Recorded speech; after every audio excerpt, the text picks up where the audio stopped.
अस्सलाम वालेकुम गाइस, क्या हाल है आपके। आई होप आप सब ठीक होंगे। और today we are going to discuss an important topic of history of USA and that is Missouri compromise. Missouri compromise जो था वो 1820 में हुआ। और मिज़ूरी कॉम्प्रोमाइज़ क्या था, उसका बैकग्राउंड क्या था और इश्यूज़ क्या थे जिसकी वजह से कॉम्प्रोमाइज़ करना पड़ा, ये कंप्लीट टॉपिक हम डिस्कस करेंगे। और लेट्स स्टार्ट फ्रॉम बैकग्राउंड। मैं हर लेक्चर जो है वो बैकग्राउंड देता हूँ हर टॉपिक का। मेरी I try my level best के जो बंदा मेरी वीडियो देख रहा है उसको हर तरीके से वो टॉपिक समझ आ जाए, ताकि जब किसी भी पर्सपेक्टिव से सवाल आ जाए तो वो उसको ही और she would should be able to solve that question. तो अब इसमें क्या है, बैकग्राउंड में आप देखें कि लुजीनिया परचेज़ हुआ 1803 में। ये आपने मेरे लेक्चर में मैंने आपको कम्प्लीटली समझाया था कि यूएस ने फ्रांस से ख़रीदा $15 मिलियन में 1803 में लुजीनिया। अच्छा, नंबर टू, 1812 से 14 की जो यूएस ब्रिटेन वॉर थी, प्रीवियस लेक्चर के अंदर मैंने डिस्कस किया है, वो भी हुई थी। उसका भी आपको पता है। और वो हुई क्यों थी, क्योंकि लुइसियाना जो है उसके अंदर जो यूएस ने फ्रांस से ख़रीदा था उसके अंदर ब्रिटेन जो है वो इंटरफेयर कर रहा था। तो बेसिकली उसकी इंटरवेंशन जो थी लुइसियाना के अंदर वो यूएस को वो मतलब उनके लिए वो अपने लिए उसको इंसल्ट कंसीडर कर रहे थे कि we being a sovereign country, तो अमेरिका ब्रिटेन जो है वो क्यों हमारे टेरिटरी के अंदर इंटरफेयर कर रहा।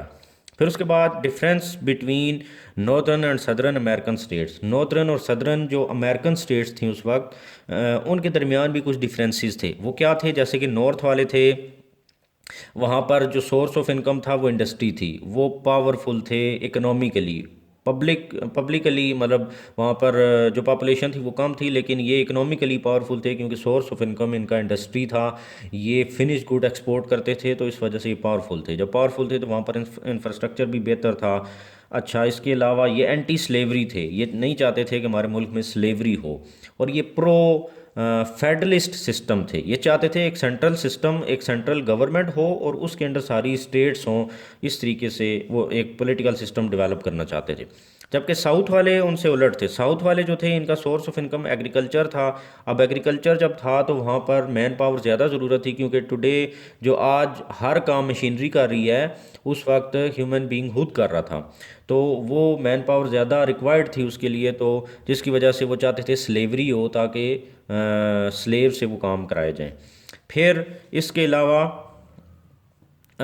ये था कि जो वहाँ पर एंड प्रो स्लेवरी होने के साथ साथ वहाँ पर उनका सोर्स ऑफ इनकम भी आपको आप पता है वीक है। इनसे ये लोग इकोनॉमिकली वीक थे।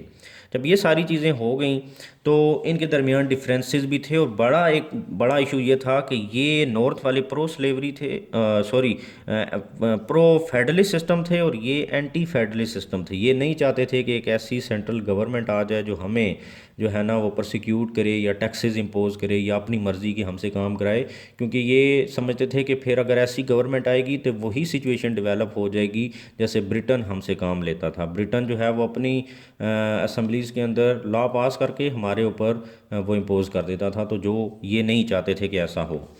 अब ये तो था बैकग्राउंड। अब लुजीनिया एक्सपेंशन और कंडीशन फॉर न्यू स्टेट। अब आपको पता है कि यहाँ पर 13 कॉलोनीज़ थी और ये एरिया लुजीनिया का था जो कि ख़रीदा था यूएस ने फ्रांस से।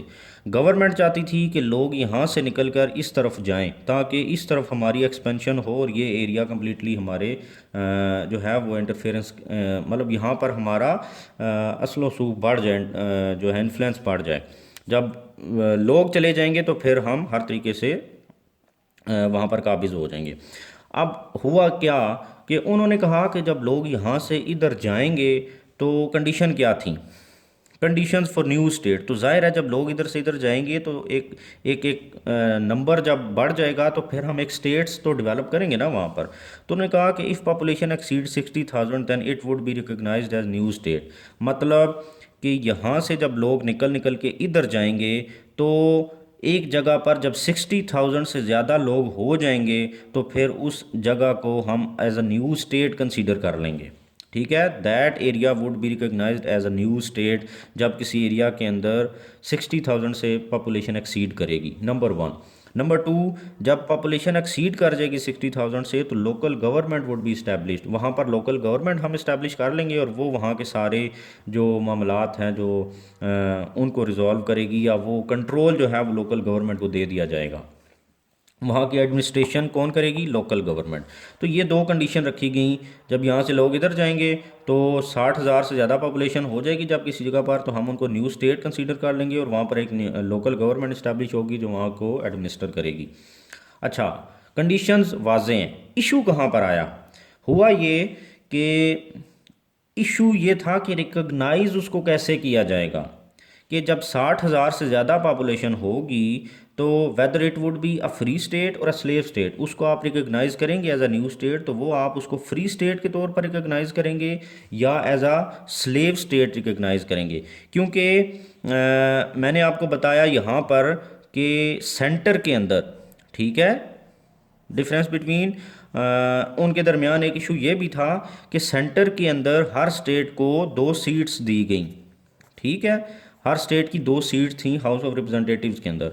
तो अगर किसी स्टेट को एज अ नॉर्दर्न स्टेट, क्योंकि नॉर्दर्न में मैंने आपको बताया ना कि ये एंटी स्लेवरी थे, तो ये फ्री स्टेट इनको हम बोलेंगे।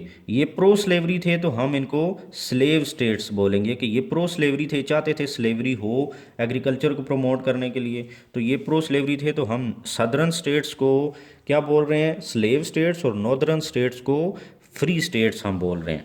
तो जब न्यू स्टेट वहाँ पर इस्टेब्लिश होगी तो आप उसको as a free state consider करोगे या एज अ स्लेव स्टेट उसको रिकॉग्नाइज करोगे? पहला इशू ये आया। फिर क्या हुआ कि every state was given 2 seats in centre, जो मैंने बात बता दी ये भी बड़ी थी कि जब न्यू स्टेट को आप एज अ फ्री कर लोगे तो इसका मतलब नॉर्दर्न वालों की 2 सीट्स सेंटर के अंदर बढ़ जाएंगी, उनको पॉलिटिकल गेन आ जाएगा, हासिल हो जाएगा, और वो आपको लीगली जो है ना वो आपको बाउंड कर लेंगे।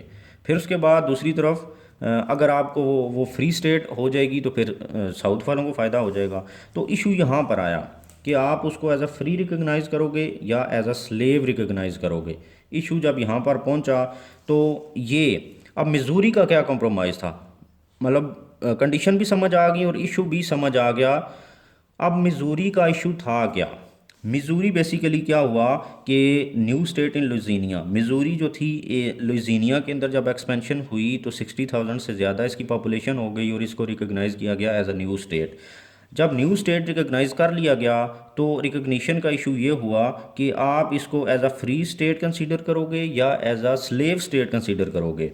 यहाँ पर जब इशू आ गया, क्योंकि अगर स्लेव कर लेते तो साउथ वालों की 2 सीटें बढ़ जाती, और अगर जो है वो फ्री कर लेते तो नॉर्थ वालों की 2 सीटें सेंटर में बढ़ जानी थी, उनको पॉलिटिकल गेन हो जाना था।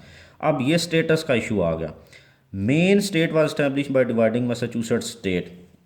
मैसाचुसेट जो थी ये नॉर्थ में थी और ये एज अ फ्री स्टेट थी मैसाचुसेट के अंदर कुछ लोग थे जो चाहते थे कि हम एक अलग स्टेट बनाएं, ठीक है, ये मैसाचुसेट है, इसके अंदर कुछ लोग थे जो चाहते थे कि हम एक फ्री स्टेट बनाएं। तो हुआ ये कि इसको मैसाचुसेट को डिवाइड करके एक स्टेट बना दी गई जिसका नाम रखा गया मेन। इसको मेन स्टेट बना दिया गया और मैसाचुसेट ये पीछे बच गई। अच्छा, अब ये थी ही ऑलरेडी नॉर्थ में, तो ये भी नॉर्दर्न स्टेट बन गई, ये भी नॉर्दर्न, मतलब मैसाचुसेट को डिवाइड करके 2 स्टेट्स बन गई, एक मैसाचुसेट और एक मेन। मेन भी नॉर्थ में थी, ये भी नॉर्थ में थी, तो दोनों ही एज अ फ्री रिकॉग्नाइज कर ली गई।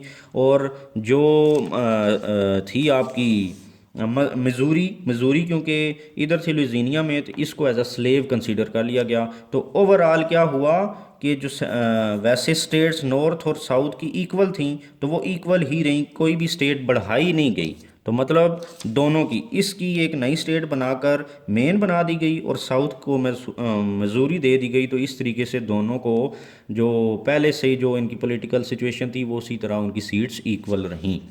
तो कॉम्प्रोमाइज़ ये हुआ डिवाइड करके। फिर इसके अलावा एक काम और किया गया, उन्होंने कहा कि फ्यूचर के अंदर जब मज़ीद एक्सपेंशन होगी लुइसियाना के अंदर तो फिर दोबारा हमें ये इशू देखना पड़ेगा। तो उसको रिजॉल्व करने के लिए उन्होंने ये किया कि 36-30 डिग्री कंप्रोमाइज़ किया। अब ये क्या है, basically US lies between 30 degree to 49 degree on world map अब इक्वेटर। ये इक्वेटर है, इक्वेटर से ऊपर 49 डिग्री से लेकर 30 डिग्री के दरमियान अमेरिका लाए करता है इक्वेटर के ऊपर वर्ल्ड मैप में। उन्होंने ये किया to resolve the issue of recognition of the new state, a line was drawn on 36-30 degree. 36-30 degree पे एक लाइन ड्रा कर दी गई, ये वाली जो मैंने ड्रा की हुई है। तो इस उन्होंने कहा कि इससे ऊपर जो भी स्टेट अब लुइसियाना के अंदर आएगी वो फ्री होगी और इससे नीचे जो भी होगी वो स्लेव स्टेट कंसीडर की जाएगी। तो हुआ ये कि अबव दिस लाइन जब भी कोई स्टेट 60,000 से ज़्यादा उसकी पॉपुलेशन हुई, वहाँ पर लोकल गवर्नमेंट हुई, तो सेंटर में उसको रिप्रेजेंटेशन देने के लिए देखा गया कि ये लाइन से ऊपर एग्जिस्ट करती है तो फ्री कर ली गई रिकग्नाइज, और लाइन से नीचे है तो स्लेव उसको कंसीडर कर लिया गया। तो इस तरीके से ये फ्यूचर के जो नई स्टेट्स इस्टेब्लिश होनी थी उनको भी उन्होंने रिजॉल्व कर लिया। तो मिजूरी कॉम्प्रोमाइज़ जो था बेसिकली वो ऐसे किया गया कि मैसाचुसेट्स को डिवाइड करके मेन और मैसाचुसेट्स बना ली और मिजूरी को एज अ साउथ में फ्री स्लेव स्टेट के तौर पर कंसीडर किया गया। तो ये था हमारा आज का लेक्चर। आई होप आपको समझ आ गई होगी, कोई इशू नहीं है, मैंने बड़े आसान तरीके से समझाया है। और अगर आपको कोई इशू आता है तो कमेंट्स में ज़रूर फीडबैक दें, और समझ आ रही है तो मेरे चैनल को भी सब्सक्राइब कर दें। Thank you very much.